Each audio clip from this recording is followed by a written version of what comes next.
नमस्कार। स्वागत है आपका अजीत अंजुम जी के यूट्यूब चैनल पर। मैं हूं अशोक वानखेड़े। इंसान अपने आदतों से बाज नहीं आता और ये बात हमारे प्रधानमंत्री आदरणीय नरेंद्र मोदी जी बार बार रेखांकित करते हैं। जुमलेबाजी ये उनका यूएसपी है। जुमलेबाजी के भरोसे वो चुनाव जीतने का दावा करते हैं, विश्व गुरु बनने का दावा करते हैं, देश का विकास करने की बात करते हैं, अंतिम व्यक्ति का उत्थान करने की बात करते हैं, किसान भाइयों के लिए दर्द दिखाने की बात करते हैं, महिलाओं के लिए स्त्री शक्ति की बात करते हैं। लेकिन ये सारे जुमलेबाजी जब विधान परिषद हो, विधानसभा हो या लोकसभा या राज्यसभा, संसद का सत्र, विशेष सत्र कब बुलाया जाता है? देश कुछ पाता है, अपने आप को गौरवान्वित महसूस करता है, तो देश को बधाई देने के लिए ये हमने एक बहुत अचीवमेंट किया, एक विशेष सत्र बुलाया जाता है। यह देश पे घोर आपत्ति है, विपक्ष के साथ मिलकर इसका रास्ता ढूंढना है, तो विशेष सत्र बुलाया जाता है। विशेष सत्र एक या 2 दिन का होता, या 5 दिन का विशेष सत्र ट्वीट करके पार्लियामेंट्री अफेयर मिनिस्टर बताता है। किस लिए? किसी को पता नहीं। जब तक सोनिया गांधी का पत्र नहीं गया तब तक उधर से कुछ आया नहीं। जब सोनिया गांधी ने कहा कि जब आपके पास ही कोई इश्यू नहीं है तो हम इश्यू बताते, इसी भी चर्चा कर लें, तो फिर 4 बिल आए, जो बिल 2024 के चुनाव के बाद भी आते तो कोई संकट नहीं था। उसमें से 2 बिल राज्यसभा में ऑलरेडी प्रेजेंट किए थे, लोकसभा में आना था, और 2 बिल तो राज्यसभा में भी सिर्फ रखे थे। फिर भी हमें पता था कि ये विशेष सत्र के नाम पे कोई दांवपेच करने की बात होगी। पहली बार प्रधानमंत्री जी बोले तो जवाहरलाल नेहरू से लेके इंदिरा गांधी तक और मनमोहन सिंह से लेकर राव साहब तक सभी पूर्व सरकारों का बखान किया। उन्होंने कहा कि उन्होंने बहुत अच्छा काम किया, सभी को धन्यवाद दिया। मुझे लगा कि 73 साल पूरे होने के बाद आदरणीय प्रधानमंत्री नरेंद्र मोदी जी को कुछ मैच्योरिटी आई है 74वें साल में।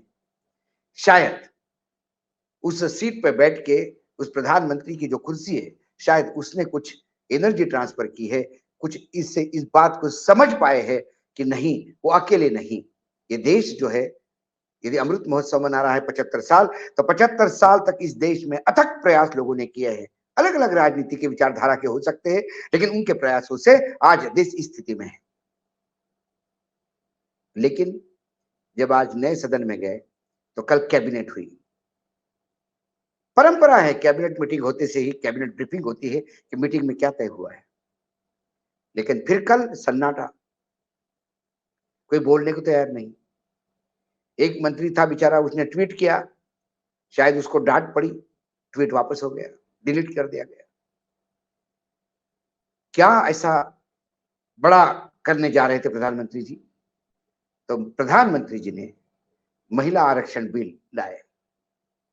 1974 में जब महिलाओं की स्थिति का आकलन करने के लिए एक कमेटी बनी, उस कमेटी ने पहली बार इसका जिक्र किया कि महिलाओं को संसद में भी रिजर्वेशन होना चाहिए, नीति निर्धारण में भी उनका अधिकार होना चाहिए। 2010 में मनमोहन सिंह की सरकार ने पूरी ताकत के साथ ये बिल रखा, 33% रिजर्वेशन का, और राज्यसभा में पारित भी कर लिया। मिली जुली सरकार थी। घटक दल लालू प्रसाद की पार्टी आरजेडी, मुलायम सिंह जी की समाजवादी, इन्होंने घोर आपत्ति उठाई, बिल टेबल नहीं होने दिया। तब से ये लोकसभा में इंट्रोड्यूस नहीं हुआ। 2014 में तो मोदी जी आ गए थे, उनके पास पर्याप्त तब भी समर्थन था लोकसभा में। 2014, 15, 16, 17, 18, 19, 20, 21, 22 वो भूल गए कि इस देश में आधी आबादी इस चीज से वंचित है। एकाएक 2023 के आखिरी टप्पे में उन्हें याद आया कि इस देश की महिलाओं को रिजर्वेशन देना चाहिए, और ये बिल उन्होंने एक अलग नाम से इंट्रोड्यूस किया, नारी शक्ति वंदन अधिनियम। क्या भारी भक्कम शब्द है, नारी शक्ति वंदन अधिनियम। बेसिकली ये वंदन नहीं, ये चंदन लगाने का काम है। इस देश की आधी आबादी ये ना समझे कि कल से उन्हें 33% मिल गया। अभी तो ये बिल पारित होगा, रिजर्वेशन में रिजर्वेशन है, शेड्यूल कास्ट शेड्यूल ट्राइब की जितनी सीटें रिजर्व है उसमें 33%, और बाकी जनरल के लिए जितनी सीटें अवेलेबल है उसमें 33%। 15 साल के लिए है, मतलब 5-5 साल के लागू होने के बाद रोटेशन में रहेगा, सीटें बदलेगी, तो करीब करीब हर सीट में 15 साल में एक बार महिला सांसद होगी। अब सवाल है ये लागू कब होगा? ये लागू तब होगा जब जनगणना होगी। जनगणना होने के बाद परिसीमन होगा, नई कॉन्स्टिट्यूंसीज बनेगी, जहां पॉपुलेशन ज्यादा है वहां सीटें बढ़ेगी, जहां कम है वहां घटेगी। फिर देश में ज्यादा सीटें चाहिए, वर्तमान जो सीटें है उसमें फिर 100-150 सीटें ऐड हो सकती है क्या? ये भी बढ़ती जनसंख्या के साथ ये भी हो सकता है। ये पूरी एक्सरसाइज करने में सालों लग जाएंगे। 2029 के पहले यदि लगातार आज से ये बिल पारित होने के बाद सरकार युद्ध स्तर पे काम करे तो 2029 में पहली बार महिला आरक्षण यथार्थ के धरातल पे उतरते हुए दिखाएगा। तो 2029 के लिए सबसे पहले जनगणना घोषित करनी थी, परिसीमन करते, फिर महिला बिल की बात करते। आपने घर बनाया नहीं, गाड़ी खरीदी नहीं, लेकिन गैरेज घर के बाहर बना के पहले रख दिया। किसी ने कहा ये क्या बनाया आपने? बोले हमारे गाड़ी का गैरेज है। तो गाड़ी कहां है? खरीद लेंगे। घर कहां है? घर के पड़ोस में गैरेज चाहिए। घर कहां है? बोले पास का प्लॉट अभी सौदा कर रहे हैं। ये शुद्ध जुमलेबाजी है। आधी आबादी को 2024 के चुनाव में यह बताने का प्रयास है, इंतजार कीजिए हम आपको रिजर्वेशन दे रहे हैं। अरे रिजर्वेशन तो कांग्रेस लेके आई, राज्यसभा में पारित भी किया, अब बाकी बचा हुआ आधा काम आप करेंगे। लेकिन इसके पहले जनगणना जरूरी थी। लेकिन जनगणना का पेच फंसा है, जातीय जनगणना के लिए सब आग्रही है। पूरा इंडिया का कुनबा जातीय जनगणना मांग रहा है। एनडीए के भी साथी दबी जुबान में जातीय जनगणना मांग रहे हैं, जिसकी जितनी हिस्सेदारी भागीदारी उससे उसकी हिस्सेदारी। ओबीसी ये जो एक बड़ा चंक इस जातिगत जनगणना से बाहर निकलेगा, और जब वो प्रतिशत सामने आएगा तो फिर वो भी रिजर्वेशन मांगेगा। उसमें रिजर्वेशन के मायने बदल जाएंगे। फिर आपको रिजर्वेशन, फिर आपको डिलिमिटेशन जिसको परिसीमन कहते हैं, ये तमाम चीजें होगी, और उसके बाद महिला आरक्षण लागू होगा। लेकिन 2024 के संभावित नतीजों से मोदी जी इतने डर गए हैं कि वो एक भी तरकश का तीर छोड़ नहीं रहे, हर शस्त्र अस्त्र आजमा रहे हैं। दलित, पिछड़े, ओबीसी उनके हाथ से निकलते हुए दिखाई देते हैं। कर्नाटक के चुनाव हुए, हिमाचल के चुनाव हुए, जो मतदान हुआ, जिस पैटर्न ने मोदी जी और उनके पार्टी को हाशिए पे रख दिया, उससे एक बात तो उनको समझ में आ गई कि अब वो किसी को अपना खास मतदाता नहीं कह सकते कि ये मेरे ही है, क्योंकि जो उनके थे वो पिछले 2014 से लेके जुमले ही झेल रहे हैं, और जुमलेबाजी से पेट नहीं भरता।